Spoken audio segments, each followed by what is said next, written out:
Assalamualaikum warahmatullahi wabarakatuh. Sahabat beriman, pada hakikatnya puasa itu menghindari segala hal yang membatalkan. Salah satu perkara yang membatalkan puasa adalah ejakulasi atau insyal akibat persentuhan kulit dan bersenggama walaupun tanpa ejakulasi. Lalu, bagaimana hukumnya berciuman antara suami istri saat sedang kita berpuasa? Ikuti selengkapnya di dalam video berikut ini. Sebelumnya tekan tombol subscribe dan nyalakan loncengnya. Bagikan video ini ke teman dan keluarga kalian, karena sebaik-baik kalian adalah orang yang mempelajari Al-Quran kemudian mengajarkannya kepada orang lain. Satu lagi, simak video ini sampai selesai biar nggak salah paham.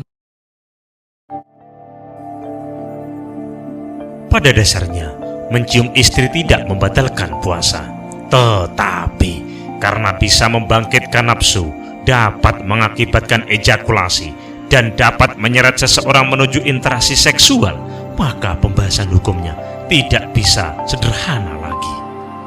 Para ulama menggolongkan ciuman ke dalam perkara yang dimakruhkan dalam puasa apabila ciuman itu membangkitkan syahwat. Kalau tidak membangkitkan syahwat, ciuman tidak dipermasalahkan, tetapi lebih baik tetap dihindari. Hal ini tertulis dalam kitab Al-Majmu' Syarah Mu'adzab bab 6 halaman 354, dan juga tertulis dalam kitab Al-Mughni Al-Muhtaj bab 1 halaman 431 sampai 436. Tentu hukum ini berlaku untuk ciuman kepada sang istri. Selain kepada sang istri, jelas hukumnya diharamkan. Menurut pendapat yang kuat, hukum makruh yang berlaku atas mencium istri ketika berpuasa adalah makruh tahrim. Artinya, meskipun makruh, jika dilakukan juga, maka si pelaku mendapat dosa. Untuk sekedar diketahui, selain makruh tahrim, terdapat juga kategori hukum makruh tanzih. Jika melakukannya, tidak ada konsekuensi apapun, dosa maupun pahala. Seperti halnya haram, hal-hal yang berhukum makruh tahrim harus dihindari. Sementara pada makruh tanzih, penghindaran itu hanya bersifat anjuran. Hukum tersebut diistimbatkan para ulama dari hadis riwayat Abu Daud radhiyallahu anhu yang bersumber dari Abu Hurairah radhiyallahu anhu bahwa Rasulullah SAW melarang kaum muda mencium pada saat berpuasa dan memperbolehkan hal itu pada orang-orang tua yang telah lanjut usia. Mengapa Rasulullah SAW membedakan orang tua dari pemuda? Para ulama merasionalisasi pembedaan ini dengan argumen bahwa pada usia muda seseorang sedang berada pada puncak hasrat dan kemampuan seksualnya, sedangkan pada orang tua biasanya hasrat dan potensi seksualnya telah banyak menurun. Secara praktis, ciuman pada usia muda dikhawatirkan mengakibatkan pada ejakulasi atau menggoda pelakunya untuk menindaklanjutinya dengan interaksi seksual langsung karena kekurang kemampuan orang muda untuk mengendalikan hawa nafsu.